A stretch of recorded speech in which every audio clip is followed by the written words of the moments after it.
Friends, let's look at two words of the day. हमारा पहला शब्द है आज का रेसिप्रोकल. रेसिप्रोकल का मतलब है कोई चीज जो दो पक्षों की तरफ से, दो साइड्स की तरफ से, दो पार्टीज की तरफ से शो की जाती है, एग्जिबिट की जाती है या एक्सप्रेस की जाती है, उसको हम रेसिप्रोकल कहते हैं. Fine. So, for example, there are two countries. They both are neighboring countries, right?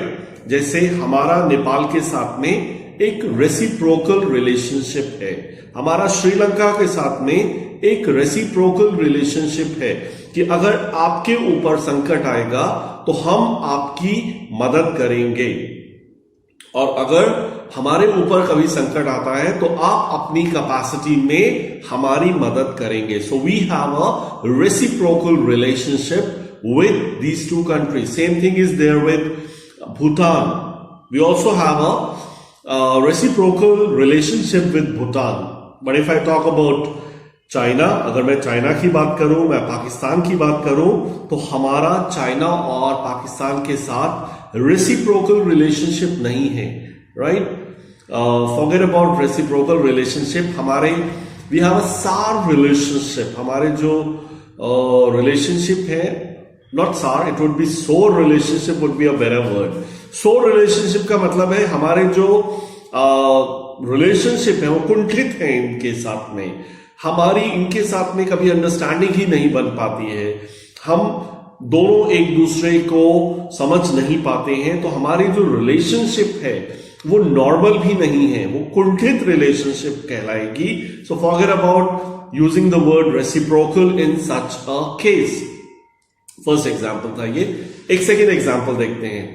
जिस ऑर्गेनाइजेशन में मैं काम करता हूं, उसी ऑर्गेनाइजेशन में मेरे डिपार्टमेंट में दो लोग काम करते हैं, श्रुति एंड मोनीश. फाइन. मैं नॉर्मली मोनीश अपने वीडियो में काफी अक्सर ये नाम यूज करता हूं. सो श्रुति एंड मोनीश दो लोग काम करते हैं. मुझे कहीं ना कहीं ऐसा लगता है that Shruti and Monish have got some feelings for each other. Fine. So Shruti and Monish have got reciprocal feelings for each other. दोनों की तरफ से कुछ कुछ होता है, right? दोनों की तरफ से एक दूसरे के लिए they have got reciprocal feelings, right?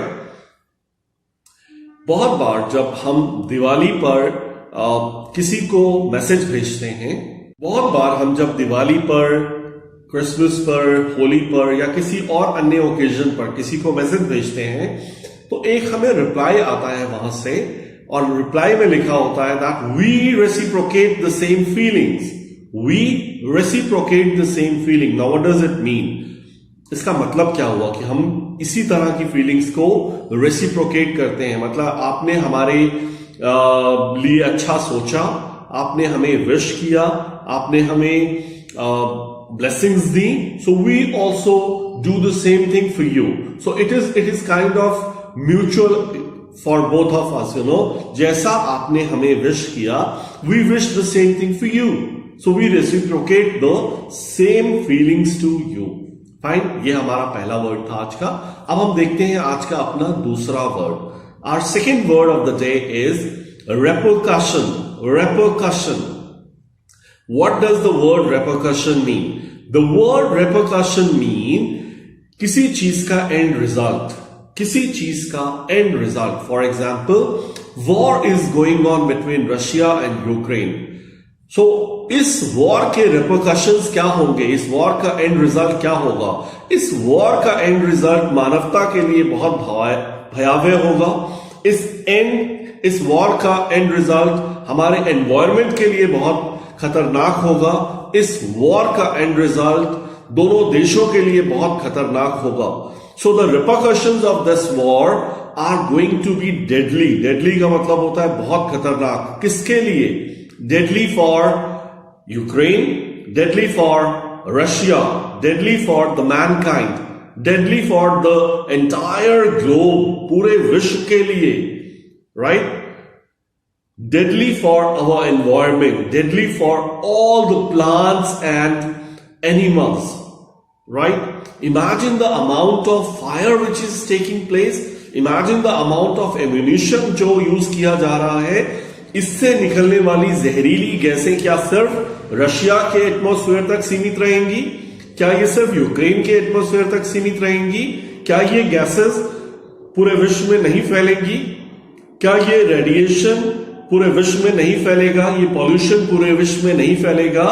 हम इस युद्ध का हिस्सा ना होते हुए भी इसका खामियाजा भुगतेंगे.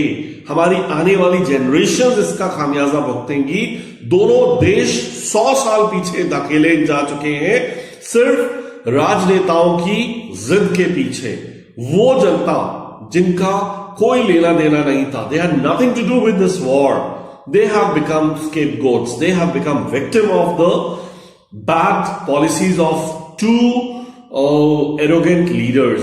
Leaders who had their own whims and fancies, जिनके अपनी मंशाएं थी, पर्सनल एजेंडास थे. उनकी वजह से आज पूरी जनता is going to bear, people are going to bear the repercussions of this war, which are going to be deadly for all of us. Believe you me, हमारे सबके लिए इस युद्ध के परिणाम भयावह होने जा रहे हैं. आज 13-14 दिन हो चुके हैं. We still do not know what is going to be the fate of this war, right? So, हमने ये 2 शब्द सीखे. पहला वर्ड था हमारा रेसिप्रोकल और सेकंड वर्ड था हमारा रेपरकशन.